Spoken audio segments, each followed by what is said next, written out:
सोचिए government servant cash handle करता है या स्टोर्स की रिस्पॉन्सिबिलिटी उसके पास है। ये सिर्फ एक रूटीन ड्यूटी नहीं है, ये डायरेक्ट फाइनेंशियल ट्रस्ट का मैटर है और इसी ट्रस्ट को लीगली सिक्योर करता है रूल नंबर 306। रूल नंबर 306 का पार्ट 1 कहता है कि जो भी गवर्नमेंट सर्वेंट एक्चुअली कैश या स्टोर्स हैंडल करता है उसे सिक्योरिटी फर्निश करनी होगी।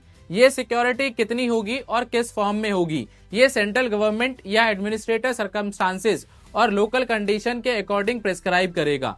और सिर्फ सिक्योरिटी देना काफी नहीं, एक सिक्योरिटी बॉन्ड एग्जीक्यूट करना होगा जिसमें क्लियरली मेंशन होगा कि गवर्नमेंट किस कंडीशन में सिक्योरिटी होल्ड करेगी और कब रिफंड या अप्रोप्रिएट करेगी। अब रूल नंबर 306 का पार्ट 2 क्लेरिफाई करता है कि सिक्योरिटी अमाउंट का डिटर्मिनेशन किस बेसिस पर होगा। ये एक्चुअल कैश हैंडल्ड के बेसिस पर डिसाइड होगा।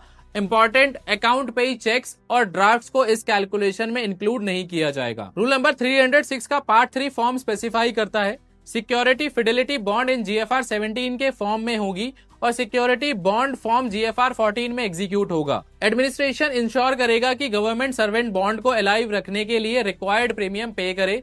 गवर्नमेंट सर्वेंट को प्रीमियम रिसिप्ट टाइमली सबमिट करनी होगी। अगर वो रिसिप्ट सबमिट नहीं करता तो उसे अपने पोस्ट की ड्यूटीज परफॉर्म करने की परमिशन नहीं दी जाएगी और उसके अपॉइंटमेंट टर्म्स के अकॉर्डिंग एक्शन लिया जाएगा। अब रूल नंबर 306 का पार्ट 4 एक और इम्पोर्टेंट सिचुएशन कवर करता है।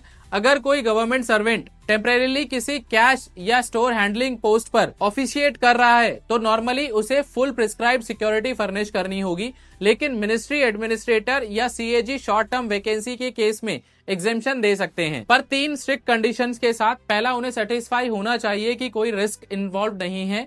दूसरा, एग्जेम्पशन सिर्फ परमानेंट गवर्नमेंट सर्वेंट को मिलेगी और तीसरा, ऑफिशिएटिंग पीरियड 4 मंथ से ज्यादा नहीं होना चाहिए। रूल नंबर 306 का एसेंस बिल्कुल सिंपल है। जो पब्लिक मनी या स्टोर्स हैंडल करेगा उसके अगेंस्ट फाइनेंशियल सेफगार्ड मैंडेटरी है। सिक्योरिटी बॉन्ड, प्रीमियम कॉम्प्लायंस और स्ट्रिक्ट कंडीशंस सब डिफाइंड है। पब्लिक ट्रस्ट को प्रोटेक्ट करने के लिए सिस्टम प्रिवेंटिव मैकेनिज्म क्रिएट करता है।